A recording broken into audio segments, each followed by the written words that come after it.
세 번째 세션 가도록 하겠습니다. 자, 여러분 세 번째 세션은요. 클라우드 백업을 우리가 어떻게 하면 가성비 좋게 사용할 수 있는 방안이 무엇인지, 또 백업 어플라이언스는 또 어떤 것인지, 어떤 가치를 주는지, 이런 거에 대해서 오늘 두 분 전문가 모셨습니다. 자, 왼쪽부터요. 퀘스트소프트웨어 윤상철 이사님. 네, 안녕하세요. 퀘스트소프트웨어 윤상철 이사입니다. 또 페리도스테크의 홍길석 이사님. 예, 안녕하십니까. 페리도테 홍길석입니다. 저도 마스크를 써야 되겠습니다. 네. 자, 유 이사님. 네. 오늘 오늘 유 이사님이 알려주시는 클라우드 백업 알려주실 건데, 그걸 쓴다면 정말 요새 제일 중요한 게 이제 경비 절감이잖아요. 맞습니다. 네. 확실히 경비 절감 시킬 수 있습니까? 우리 시청자분들께서? 네, 확실히 경비를 줄일 수가 있습니다. 경비 줄일 수 있는 방안을 한 3가지 정도 제가 준비를 했고요. 짧게 간략하게 한 3가지 정도 먼저 설명을 드리면, 첫 번째로 중복 제거 기술입니다. 우리가 중복 제거 기술을 백업 가속화 기능, 그 다음에 스토리지 절감 효과, 복제 이런 것들을 우리 온프레미스 환경에서 많은 혜택들을 누리고 있습니다. 근데 이것들을 그대로 클라우드 스토리지를 사용하는 데 있어서도 동일한 혜택을 가져갈 수가 있습니다. 이 동일한 혜택을 사용한다 그러면 고객분들께서는 클라우드 스토리지를 사용하는 데 있어서 비용을 획기적으로 줄일 수 있는 부분들을 중복 제거 기술을 통해서 우리는 비용을 통제를 할 수가 있는 것들이죠. 네. 그리고 또 첫 번째 말씀드렸고, 두 번째는 또 우리가 멀티 클라우드도 사용을 해야 되고, 그 다음에 클라우드 내에서도 오브젝트 스토리지의 다양한 비용적인 계층들을 사용을 하고 있는데, 그것들을 얼마만큼 잘 활용을 해가지고 백업이나 아니면 장기 보관 데이터들, 아니면 기본 스토리지로 사용하는 데 있어서 백업 정책들을 잘 활용을 해서 다양한 그 클라우드 스토리지를 활용한다 그러면, 그 또한 고객들은 클라우드 스토리지 사용하는 데 있어서 비용을 줄일 수 있는 또 하나의 방법이라고 볼 수가 있을 것 같고요. 마지막으로 설명을 드리면 또 유연한 라이센스 정책을 말씀을 드릴 수가 있습니다. 우리가 소프트웨어 정의 백업 스토리지라고 하면 하드웨어라든가 아니면 장소의 제약 조건 없이 사용을 할 수가 있는데, 라이센스의 어떤 추가적인 부분 없이도 우리가 온프레미스에서 운영하던 것들을 또 멀티 클라우드 단계에서 또 운영도 가능한 부분들이고, 이런 것들을 자유롭게 중복 제거 기술을 그대로 또 라이센스를 그대로 사용하던 그대로 사용을 할 수가 있는 부분들이죠. 그래서 고객분들은 또 라이센스의 메리트를 또 가지고 클라우드 스토리지를 활용하는 데 있어서 비용을 절감할 수 있는 부분들입니다. 네. 자, 그러면 그 세 가지 방안 구체적으로 어떻게 진행되는 것인지 한번 살펴보도록 하겠습니다. 네. 우리가 클라우드를 그냥 사용을 하게 되면 그 클라우드 비용에 사실 처음에는 적은 비용으로 운영을 하다가 데이터가 급속하게 늘어나게 되면 클라우드 비용이 상당히 이제 늘어나게 되는 부분들인데요. 이런 부분들을 얼마만큼 잘 통제하느냐라는 부분들인데, 사실 중복 제거를 사용을 함으로써 백업된 데이터의 크기를 줄일 수도 있고, 또 소스 중복 제거를 통해 가지고 우리가 매번 클라우드에다가 많은 데이터를 올려야 되는데, 그런 데이터들을 올리는 데 있어서도 또 데이터 용량을 줄일 수도 있고, 또 밴드위스를 적절하게 사용할 수 있는 그런 부분들을 중복 제거들이 지원을 하고 있습니다. 그래서 클라우드 스토리지를 사용한다 그러면 무조건 중복 제거하고 결합을 해서 그 비용의 어떤 통제를 통해 가지고 클라우드 스토리지 비용을 줄이고, 그 다음에 또 성능을 또 더 높일 수가 있는 부분들이 분명히 있습니다. 우리가 중복 제거, 제가 한 2007년도 그때 중복 제거 그게 많이 했었거든요. 그렇죠. 온프리미스에서 중복 제거가 되게 많이 쓰였잖아요. 맞습니다. 그죠? 온프리미스도 가성비 좋게 하려고 이제 클라우드에 적용이 되는 거네, 똑같이. 맞습니다. 그런 개념이. 클라우드로 가더라도 클라우드 서비스에서 중복 제거 기능을 제공하지는 않습니다. 그렇기 때문에 온프레미스에서 사용하던 중복 제거 기능을 가져감으로써 클라우드 스토리지 회사들이 중복 제거를 제공을 하면 좋겠지만, 사실 클라우드 회사들도 이익을 위해서는 자기네 클라우드를 더 많이 쓰기를 원하겠죠. 그런데 그것들을 우리가 그대로 두게 되면 어마어마한 비용을 지불할 수밖에 없습니다. 그리고 이게 또 이제 클라우드는 또 이렇게 클라우드 데이터를 밖으로 갖고 나올 때 또 비용을 또 엄청 또 차지하잖아요. 그렇습니다. 그래서 사실 우리가 또 생각해 보는 게, 클라우드에다가 바로 1차 백업을 하는 것들은 사실 그건 권장하지는 않습니다. 그래서 무조건 온프리미스에 1차 백업을 하고 클라우드 2차 백업을 두는 것들을 또 권장하죠. 그것들은 이제 말씀해 주신 것처럼 데이터를 다시 끄집어낼 때 또 많은 비용들이 발생을 하기 때문에, 또 또 복구 속도도 또 생각을 해야 됩니다. 1차 백업에서 복구하는 거랑 또 클라우드에서 복구하는 거랑 또 시간적인 차이가 있기 때문에 그런 부분도 고려한다 그러면 1차 백업을 그 오프리미스에 하고 2차 백업으로 클라우드를 생각을 그래서 하셔야 요새 되는 거죠. 클라우드 백업을 많이 사용하지만 네. 여전히 이제 온프리미스에서 네. 이제 백업 어플라이언스 같은 걸 써가지고 네. 1차 백업을 하는군요. 그렇죠. 요즘. 반드시 하는 것들을 권장을 하고 있습니다. 알겠습니다. 그래서 사실 뭐 말씀을 드리면은 이게 얼마만큼 절감 효과가 있는지 또 네트워크의 어떤 트래픽을 줄일 수 있는지 좀 그 이해하기 어려우실 건데 그래서 제가 좀 그래프를 좀 한번 알아봤습니다. 그래서 네트워크의 트래픽 감소가 어떻게 이루어지는지 그 다음에 데이터가 이제 교통 트래픽으로 이제 간주를 했을 때 여러분들이 좀 상상하시 편하게끔 좀 한번 설명을 좀 드려보도록 하겠습니다. 그래서 모든 데이터들이 이제 그 네트워크를 통해서 그 백업 저장소까지 이동을 하는 것들을 보실 수가 있는데요. 마지막에 이제 그 중복 제거된 데이터를 그 백업 저장소가 인지를 하고 그 중복 제거를 하게 됩니다. 그래서 우리는 이것들을 통해 가지고 이제 백업 저장소에서 중복 제거를 적절하게 하는 것들을 이해를 할 수 있는 것들이고, 그래서 이제 대역폭을 잘 활용을 했다라고 볼 수가 있는데, 이게 이제 첫 번째 풀 백업 할 때. 맞습니다. 네네. 첫 번째 풀 백업을 오케이. 통해서 우리가 스토리지 절감을 어느 정도 하는지 이해를 하실 수가 있습니다. 그래서 그럼 이제 두 번째 풀 백업을 생각을 해보게 되면 백업 저장소에서 당연히 이제 오른쪽에 있던 데이터들이 왼쪽으로 넘어가게 되면 이제 백업 저장소 절감 효과를 반드시 이제 가져올 거는 이제 이해를 할 수가 있습니다. 그래서 데이터를 또 그 저장소까지 그 이동을 하게 되면 백업 저장소는 이것들이 그 저장을 해야 될지 그 판단을 하게 되고, 그 다음에 버려야 될 데이터들은 포인트만 남기고 이제 버리게 되는 이런 결과들을 이제 인라인 뭐 중복 제거 솔루션들이 이제 하고 있는 부분들입니다. 근데 실제적으로 그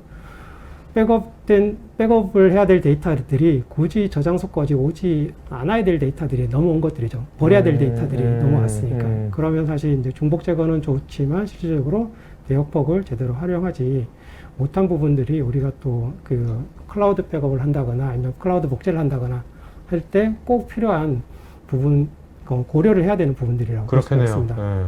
저게 온프리미스일 때보다는 훨씬 그렇죠. 더 오버헤드가 맞습니다. 훨씬 많아지는 그렇죠. 거네. 그래서 여기서 우리가 이제 또 고려를 한번 해보게 되는 것들이, 그러면 데이터를 보내기 전에 이것들을 그 중복된 여부를 확인하는 것들을 체크하는 게 좋지 않을까. 그래서 이제 데이터를 보내기 전에 뭐 백업 플럭시라든가 서버 클라이언트 쪽에 가속 프로토콜을 두게 됩니다. 이 프로토콜의 역할은 미리 데이터를 보내기 전에 중복 여부를 체크를 하는 것들이죠. 이 프로토콜들은 사실 요즘에 이제 그 적은 사이즈에 간편하게 이제 그 클라이언트 쪽에 설치를 할 수가 있습니다. 그래서 이 프로토콜이 역할은 데이터, 없는 데이터들은 보내게 되고, 그 다음에 있는 데이터는 그 포인트만 주고 데이터를 날려버리는 그런 역할들을 하게 됩니다. 뭐, 가속 프로토콜만 두더라도 이제 소수 중복 제거가 충분히 그 역할을 하게 되고, 그 다음에 스토리 절감 효과도 충분히 가져오고, 여기서 우리가 볼 수 있는 것들은 네트워크를 확실하게 덜 쓰는 것을 볼 수가 있습니다. 이렇게 네트워크 절감을 하게 되면 그 시간 동안 더 많은 데이터들을 백업을 할 수가 있고, 백업 시간도 빨라지고 더 많은 데이터를 백업받을 수 있고, 백업 성능도 높여질 수 있는 그런 효과들을 가져올 수 있기 때문에, 뭐 이거는 온프리미스든 클라우드로 데이터를 보내든 반드시 필요한 그 중복 제거 요소 중에 하나라고 볼 수가 있습니다. 그래서 뭐 그 네트워크 트래픽을 이제 도로 트래픽으로 우리가 또 눈여겨 보셨지만, 실제적으로 보시게 되면 인라인 중복 제거하고 소수 중복 제거를 통해 가지고 스토리지 비용을 얼마만큼 절감하는지를 또 그 수치로 확인하게 보실 수가 있는데요. 우리가 지금 보시는 데이터는 약 한 12테라 데이터가 그 중복 제거를 통해 가지고 한 97.9%의 중복 제거 효율을 통해 가지고 254기가 정도 절약이 됐습니다. 온프레미스에서는 사실 12테라가 많은 데이터는 아니겠지만 클라우드에 가게 되면 22테라 그렇죠. 엄청난 비용을 낼 수 있는 그런 사이즈입니다. 이것들을 중복 제거 효과를 통해 가지고 클라우드 스토리지 저장하는 데이터들을 획기적으로 줄여서 클라우드 비용을 줄일 수 있는 부분들이고요. 그 다음에 오른쪽에 이제 보시게 되면 네트워크를 또 절감할 수 있는 기능들, 아까 보셨던 것처럼 프로토콜 가속기를 통해서 백업 성능은 유지하되 2차 백업 이후에 풀 백업이 들어올 때는 네트워크 활용도를 상당히 줄일 수 있는 부분들입니다. 이렇게 되면은 그 남은 트래픽들을 더 많은 데이터를 갖다가 보낼 수가 있고, 그럼으로써 백업 성능을 더 높일 수 있는 그런 기능들을 제공을 하게 되는 거죠. 그래서 클라우드를 백업 스토리지로 사용을 하신다. 그러면 반드시 중복 제거, 필수네, 필수. 중복 제거 반드시 필수인 거죠. 뭐 비용을 줄이는 그렇죠. 거 이상으로 네네. 당연히 필요한 부분들입니다.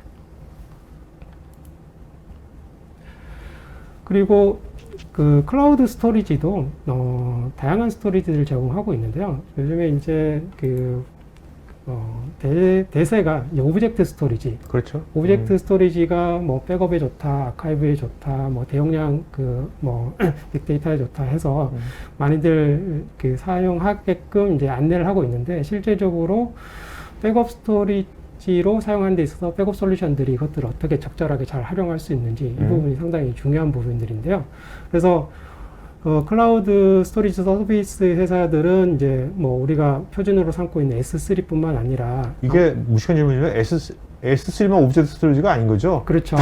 그래서 많이 있는 거죠? 네. AWS 내에서도 그죠? 네, 우리가 네. 그냥 일반 이제 표준은 오브젝트 스토리지 얘기하고 뭐 객체 스토리지 뭐 우리 한국말로 그렇게 얘기를 하고 있고, 그 다음에 이제 표준화된 게 이제 S3가 이제 통칭적으로 그 아마존의 그 S3를 우리는 오브젝트 스토리지라고 얘기를 하고 있습니다. 그래서 거기서도 또 세분화돼 가지고 고객들한테 또 좀 더 많은 메리트를 주기 위해서 좀 더 비용 저렴한 오브젝트 스토리지를 제공을 하는데요. 저기 밑에 장표 오른쪽 예, 보면 맞습니다. 밑에 거기에 S 이제 밑에 글래셔가 있고요. 그렇죠. 딥 글래셔, 그렇죠. AWS면 맞습니다. AWS에서 세 가지가 있는 겁니까? 네, 그래서 뭐 그죠? 비용으로 치자면은 뭐 그 10대 100대 10대 1 뭐 이런 오, 형태로 굉장히 차별하네. 비용을 차별화뒀습니다. 그래서 네네.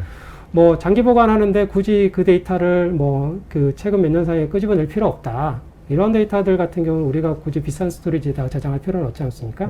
그런 경우에 글래시어나 딥글래시어 이런 것들을 우리가 비용도 확인하시고, 그 다음에 우리가 데이터를 그 장기 보관 데이터인 경우는 글래시어나 딥글래시어로 활용하시는 게 맞겠죠. 그래서 이런 것들을 우리가 온프레미스에서 백업 스토리지 용량이 부족할 때도 이제 오브젝트 스토리지를 그 계층화 시켜가지고 네. 확장을 해갈 수도 있고, 아니면은 이런 장기 보관 데이터 사실 온프레미스에서는 그 백업 스토리지 안에 뭐 5년치 데이터, 10년치 데이터 보관하기 쉽지 않지 않습니까? 뭐 그렇기 때문에 뭐 또 테이프로 생각을 하시는데, 이제 테이프이 아니라 테이프를 대체할 수 있는 클라우드에 이제 아카이브 형태의 이제 스토리지를 또 적절하게 사용을 할 수 있게끔 그 백업 솔루션들, 백업 스토리지들이 제공을 하고 있는 것들이죠. 그러면 이제 퀘스트에 그 넷폴트 플러스 있지 않습니까? 네. 백업 솔루션이 그러면 그 온프레미스에 있는 데이터들을 네. 클라우드로 보낼 때 저런 이제 각 그 클라우드 벤더마다 네. 자기 자체의 이제 다양한 오브젝트 스토리지가 있을 거 아닙니까? 그렇죠. 그걸 알아서 자동화 시켜가지고 네. 다 해주는 겁니까? 맞습니다. 오. 그래서 고객들도 사실 그 오브젝트 스토리지는 알겠지만 또 자기들이 원하는 특정 벤더들이 있을 거지 않습니까? 그렇죠. 네. 뭐 나는 A사 좋아하고 나는 뭐 B사 좋아하는데, 그것들을 또 사실 다 만족을 해야 고객들한테 우리는 이 제품을 사시면 A사 클라우드도 사용하실 수 있고 원하시는 클라우드 그렇죠. 멀티 클라우드를 다 사용하실 수 있기 때문에 그런 부분들도 이제 모든 벤더들을 다 지원하는지 그런 것도 좀 확인을 하셔야 될 것 같습니다. 그래서 지금 말씀드린 것들은 이제 온프레미스에서 이제 그 데이터의 어떤 확장적인 부분들, 데이터를 어떤 특정 요소들만 계층화시켜서 보관을 하는 개념일 것 같고요.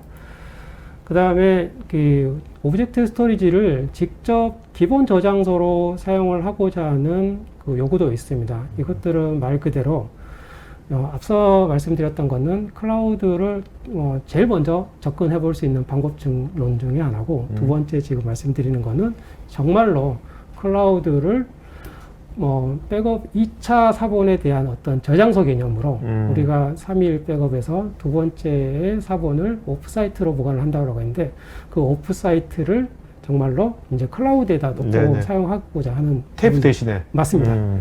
그래서 그렇다 그러면은 이제 기존의 원격지 어떤 중복 제거되는 그 백업 스토리지를 클라우드에 기본 저장소로 사용할 수 있는지 여부를 또 체크를 하셔야 될 것 같고요. 그렇다 그러면은 이제 복제가 일어나는 겁니다. 그 온프레미스에 있는 백업 스토리지에서 클라우드로 전체 데이터에 대한 방금 전 계층하는 일부 데이터가 저장이 되지만 이제는 전체 데이터가 복제가 되는 사항들을 연출을 하게 되는 것들이죠.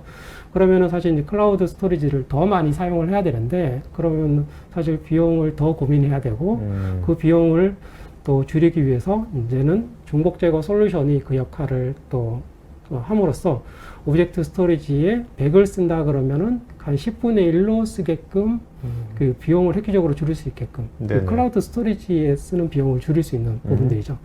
그런 것들을 통해 가지고 클라우드 스토리지를 중복 제거를 통해서 이제 비용 절감할 수 있는 부분들이고 이렇게 사용하는 또 장점 중에 하나가 고객은 이제 온프레미스가 장애가 났을 때 사실 우리가 갖고 있는 데이터를 가지고 재복구를 언젠가는 해야 되는데 클라우드에 있는 데이터만 가지고도 복구를 할 수 있냐 여부도 사실 중요한 부분들입니다. 그렇죠. 우리가 테이프로 소스했을 때는 불가능한 거잖아요. 네, 사실은. 맞습니다.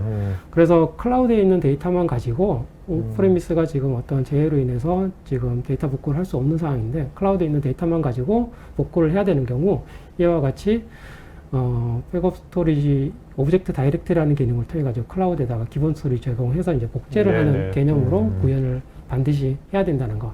그래서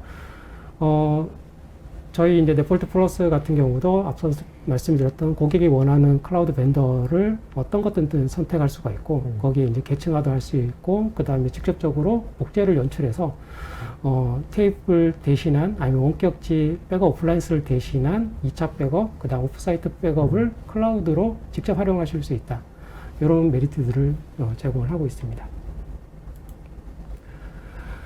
그 다음으로 또 가성비를 따져보신다면은 또 솔루션에 대한 라이센스 활용 방법도 중요한 부분들인데요. 사실 그 클라우드로 바로 가시는 고객사들은 사실 많지는 않습니다. 보통 온프레미스도 이용을 하시다가 그 다음에 클라우드로 이제 워크로드를 이관을 하시는데 그러기 위해서는 사실 요즘에 이제 그 네폴트 플러스와 같은 이제 소프트웨어 정의 백업 스토리지 형태의 라이센스를 갖추고 있는 그런 솔루션들이 사실 메리트가 있죠. 왜냐면은 이 중복 제거를 연출을 하려 그러면 뭐 하드웨어가 반드시 있어야 된다거나 아니면 뭐 게이트웨이가 반드시 있어야 된다거나 뭐 별도의 어떤 하드웨어 또는 라이센스가 있어야 되는데 저희 네폴트 플러스 같은 경우는 지금의 이제 온프레미스의 어떤 그 원격지 복제를 구현을 한 상태에서 이제는 클라우드로 이제 전환을 해야겠다라고 고민을 하신다면 원격지에 있는 라이센스를 그대로 클라우드에 그 접목을 할 수가 있습니다. 별도 따로 비용 없이도 이렇게 이전을 할 수가 있는 분들이기 때문에 라이센스 초기 도입 시에 라이센스의 활용 방법론도 한번 따져보시는 게 좋지 않나 생각됩니다. 그렇다 뭔가 퀘스트 네폴트를 뭔가 기존에 온프레미스 사용하고 있는 고객은 네. 이제 이것을 바로 사용할 수 있겠네요. 예, 뭐 사실 저희 입장에서는 저희보다는 고객의 메리트가 더 많은 것들이죠. 그다음에 클라우드도 조금 더 메리트가 있을 거고. 그러나 언제든지 저희 제품을 가지고 또 멀티클라우드도 운영하실 수 있는 부분들이기 때문에 저희 제품을 사시게 되면 일단은 온프레미스, 클라우드, 그 다음에는 멀티클라우드 언제든지 라이센스를 활용하실 수 있는 부분들입니다. 그래서 클라우드 활용을 하기 위해서는 뭐 기존의 그 중복 제거 스토리지라든가 중복 제거 솔루션들이 가지고 있는 뭐 중복 제거 기술, 프로토콜 가속기, 원격지 복제 이런 라이센스들은 아마 다 포함이 돼 있을 거고요. 거기에 또 뭐 이제 말씀드렸던 것처럼 클라우드로 갈 때 또 가거나 아니면 클라우드로 확장을 할 때 또 추가적인 라이센스들이 필요한데 거기에 또 그런 것들을 다 기본적으로 활용할 수 있는 라이센스가 포함되어 있는 여부도 더 중요할 것 같습니다. 그래서 오해하시는 부분이 하나 있는데 그러면은 클라우드 비용까지 퀘스트 나가지면 퀘스트 나가지. 그건 아닙니다. 예, 그건 아니고 우리가 사용할 수 있는 어떤 기능적인 라이센스들을 다 제공을 하시고 하고 그다음에 클라우드 오브젝트 스토리지에 대한 비용은 이제 고객이 부담을 해야 되는 부분들이죠. 그래서 클라우드는 그렇습니다.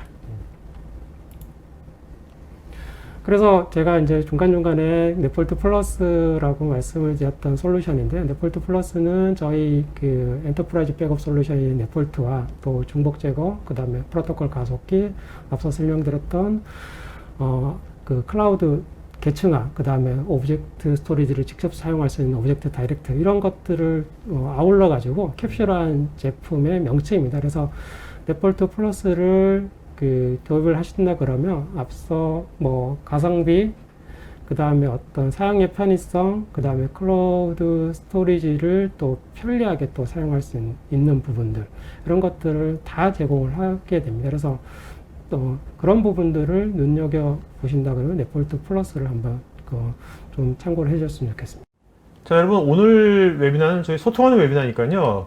맨 끝에 Q&A 시간에만 다 하는 게 아니라 중간중간 저희가 이제 영상 끝나고 말 때마다 계속해서 Q&A를 받을 거니까 여러분들 궁금한 거 있으면 보시면서 그때그때 질문해 주시면 바로바로 중간중간마다 계속해서 답변 드리겠습니다. 이현님께서요, 중복 체크하는 단위가 어떻게 되나요? 블럭, 파일. 네, 유 이사님. 네.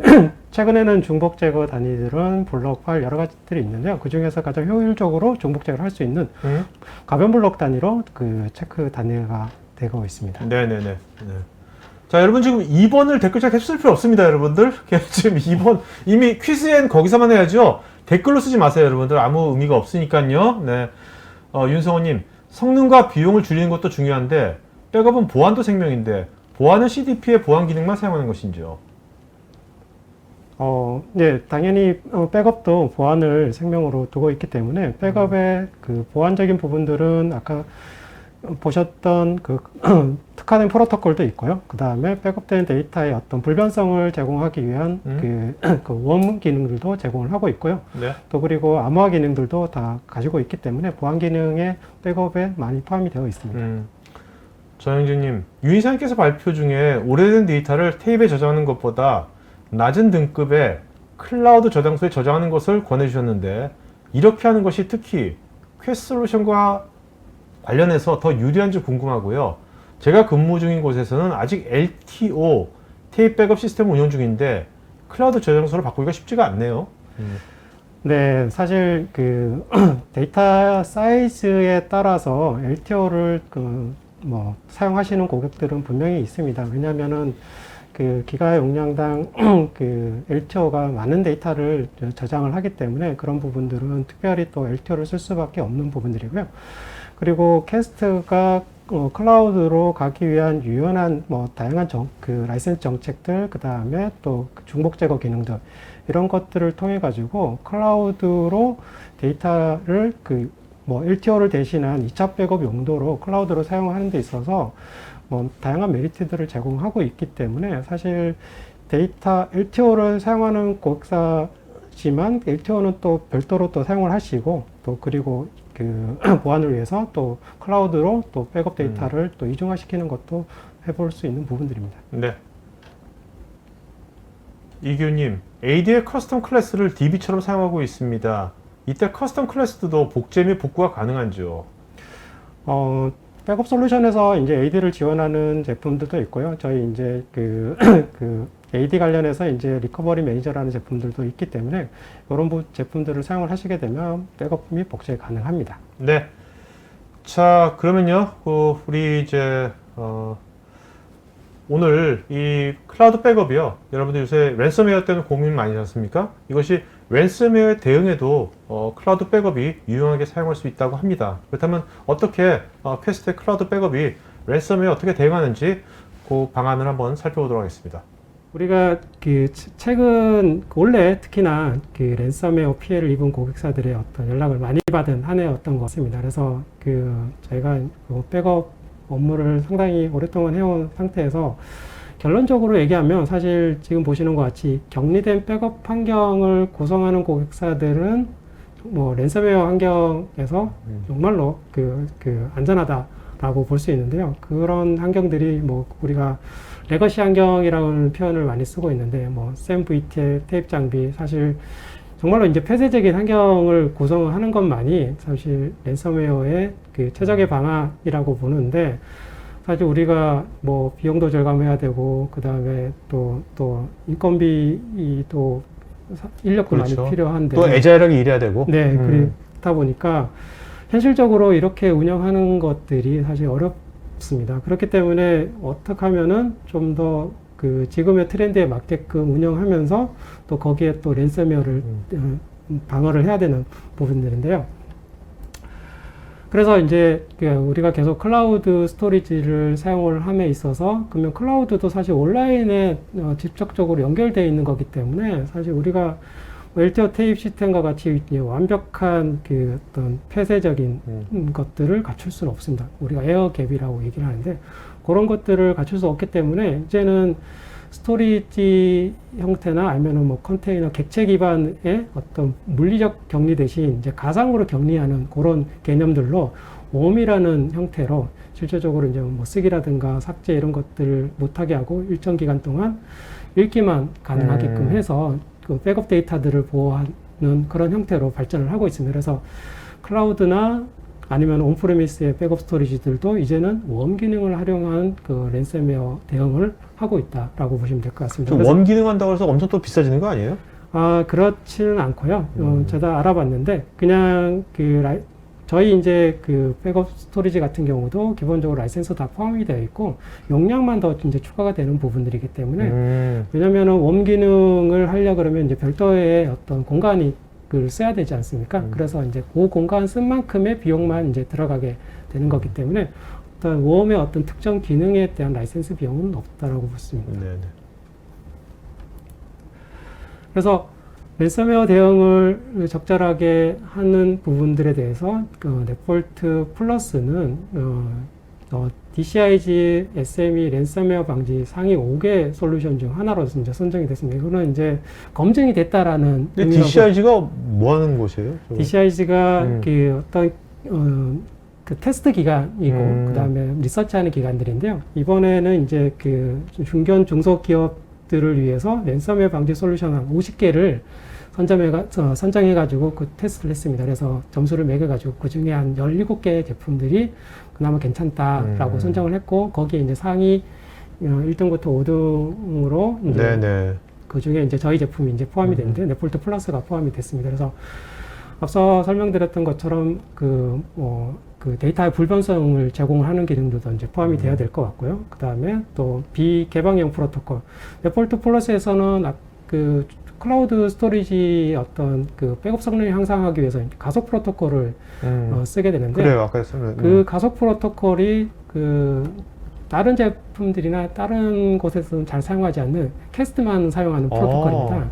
그렇기 때문에 이제 그 랜섬웨어에 조금 더 안전하다. 프로토콜 이름이 뭔가요? RDA라는 RDA. 프로토콜인데요. 그래서 캐스트에서만 사용을 하고 있습니다. 그래서 그런 프로토콜의 독점적인 특성들 때문에 좀 부가적인 방어 계층을 제공을 하고 있는 부분들도 있고요. 그 다음에 거기 아까 더불어서 클라우드 스토리지 비용, 그 다음에 중복 제거 성능을 통해서 그 가성비 있는 그 클라우드 스토리지 사용할 수 있는 그 제품으로 활용하실 수가 있습니다. 랜섬웨어에 최적화된 백업 솔루션이 있냐라고 물었을 때 사실 저는 있다라고 말씀을 드리고 싶지만, 그래도 여러분들께 이제 그 피해를 최소화시키기 위해서는 계층적 방어가 가장 먼저라고 생각을 합니다. 그래서 잘 알고 계시겠지만 계층적 방어를 통해서 일단은 그 방어를 하시고, 마지막으로 최종적으로 데이터 보호. 랜섬웨어가 이제는 최종 목표는 백업 데이터를 삭제하는 게 기본입니다. 그렇기 때문에 그 데이터를 삭제하지 않게끔 우리가 준비를 하고, 그 준비를 하는 데 있어서 거기에 맞는 특화된 솔루션이 있는지, 이런 것들을 좀 통해서 네폴트 플러스가 저런 특화된 솔루션의 하나임을 좀 설명을 드리고 싶습니다. 네, 고맙습니다. 홍 이사님. 예. 저 궁금한 게, 이제 백업 소프트웨어가 있지 않습니까? 네. 그 백업 소프트웨어 그냥 쓰면 되는 거지, 왜 구태여 백업 어플라이언스를 기업이 사용하면 도대체 예. 무엇이 좋은 겁니까? 네. 두 가지 측면에서 말씀드리겠습니다. 일반적으로 백업 시스템을 사용하는 환경에서는요, 여러 제조사의 하드웨어와 소프트웨어가 혼재되어 운영 중에 계십니다. 이 경우 실제로 백업을 운영하다가 장애가 발생이 되면 어느 어느 파트너를 컨택을 해야 될지, 또 어느 부분을 봐야 될지, 원인 분석부터 장애 조치에까지 많은 시간과 공소가 발생하고 있습니다. 반면 어플라이언스를 사용하는 고객사는 단일화된 제조사로부터 일원화된 기술 지원을 받을 수 있기 때문에 보다 빠른 원인 파악과 장애 조치를 함으로써 백업 서비스를 재개할 수가 있습니다. 두 번째, 재해복구 측면에서 말씀드리겠습니다. 많은 고객사에서 이미 DL 구축을 해서 많이 사용하고 계신 걸 아는데요. 아직도 이제 테이프 장치를 이용한 미디어 소산을 많이 사용하고 계십니다.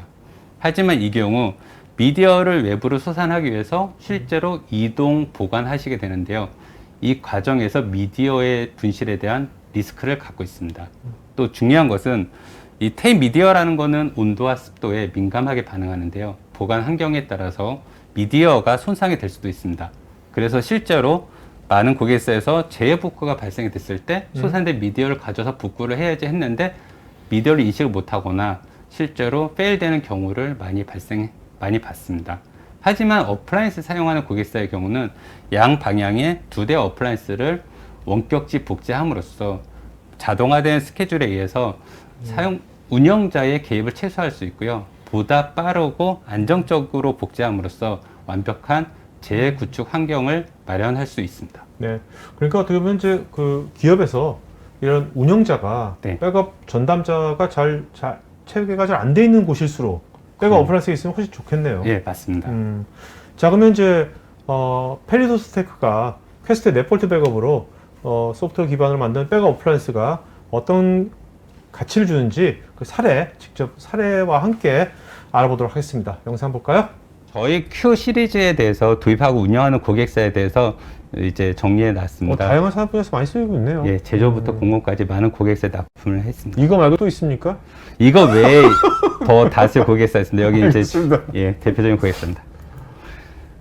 지금 저희가 이제 공급한 어플라이언스에 대해서 이건 직접 홍쌤 하신 거예요? 예, 그렇죠? 맞습니다. 네. 저희 이제 두 군데 고객사에 대해서 구축 사례를 말씀드리도록 하겠습니다. 천안 논산 고속도로입니다. 여기는 이제 재해 발생 시 회사 자료의 백업 안정성 확보가 필요했습니다. 또 백업 스토리지를 로컬에 두어서 장애 유발을 하지 않고 원거리를 구축함으로써 완벽한 재해 복구 환경을 구축하길 원했고요. 영업소에 있는 서버와 본사 서버를 서로 연계 백업하는 방안이 필요했습니다. 따라서 여기 고객사는 저희가 엔터프라이즈 데이터 보호 및 재해 복구 구축을 위해서 QN5000 어플라이언스 2대를 구축해서요. 양방향에 두어서 원격지 복제를 구축하였습니다. 도입 결과를 보시면은 중복 제거와 압축을 통해서 백업 저장 공간을 최소화할 수 있었고요. 또 원격지 복제를 통한 재복구 방안을 수립할 수 있었습니다. 그리고 중요한 교통센터 내의 주요 서버에 대해서 안정적인 데이터 보호를 할 수가 있었습니다. 또 용량 기준 라이선스 도입으로 추가 비용 없이 추가적인 백업을 더 적용할 수 있었습니다. 구성을 한번 설명드리도록 하겠습니다. 본사와 영업소가 있었는데요. 본사에 유닉스와 x86 서버에 다수의 서버가 있었고요. 이 서버를 보통 로컬에서 어플라이언스 한 대를 두어서 백업을 수행하면서 이제 데이터 보호를 하는 데가 대부분의 고객사인데요. 여기는 목표가 재해복구 센터까지 가는 거가 목표였습니다. 그래서 로컬에 있는 어플라이언스에 대해서 영업소에다가 추가적인 어플라이언스 한 대를 더 도입해서 원격지 간에 1차 백업을 로컬에서 수행을 한 다음에 저장소를 자동 복제를 하는 환경으로 구현을 하였습니다. 이게 사실 여기는 뭐 본사도 그렇고 영업소도 그렇고 IT 전문 인력이 엄청나게 있는 사람 많지 않을 거 아니에요? 예, 대부분의 그러니까요. 고객사는 이제 없습니다. 굉장히 이렇게 정말 어플라이언스처럼 쉽게 바로 플러그인처럼 바로 해가지고 바로 할 수 있는 그런 것도 필요할 것 같네요, 진짜. 예, 여기는 심플하게 어플라이언스 2대로 이런 요건을 모두 다 이제 수용할 수 있었습니다. 다음 고객사에서 한번 말씀드리겠습니다. 대창 단조라는 회사입니다. 여기는 이제 OS와 데이터베이스에 대해서 기존에 이제 자체 데이터베이스 백업을 수행했으나 이런 부분이 이제 자동화되어 있지 않고 솔루션의 한계로 많은 이제 문제점에 봉착되었었는데요. 그리고 또 이제 공장이다 보니 운영하는 그 제조 라인 시스템이 있지 않습니까? 만약 시스템에 장애가 발생 시 라인이 정지되어서 결국은 매출과 연관되는 그렇죠. 리스크를 안고 있었습니다. 이러다 보니 여기도 이제 장애에 대한 이중화 구성이 필요한 환경이었고요. 저희가 여기에 구축한 어플라이언스는 QR6000이라는 x86 기반의 윈도우 이미지 백업을 할 수 있는 솔루션입니다. 이 QR6000을 도입을 함으로써 X86 시스템에 대해서 데이터 보호를 할 수 있었고요. 장애 발생 시 원격지에 준비되어 있는 스탠바이 시스템을 통해서 즉각 서비스를 재개함으로써 다운타임을 최소화할 수 있었습니다. 그리고 ERP 그루비어와 SPC 공정 시스템에 대해서 완벽한 보호를 할 수 있었고요. 백업 시간 또한 이 어플라이언스의 특징인 1시간 주기의 백업 번을 동기화함으로써 RTO를 향상할 수 있었습니다. 구성에 대해서 말씀드리도록 하겠습니다. 여기도 이제 본사와 원격지 공장에 대해서 장비를 두 대로 구성을 했고요. 여기는 이제 앞서 말씀드린 QN5000과 조금 다른 환경인데, 본사에 대해서 이제 데이터를 모두 백업을 받은 다음에 이 백업된 데이터는 역시 원격지에 있는 어플라이언스로 자동화 복제를 합니다.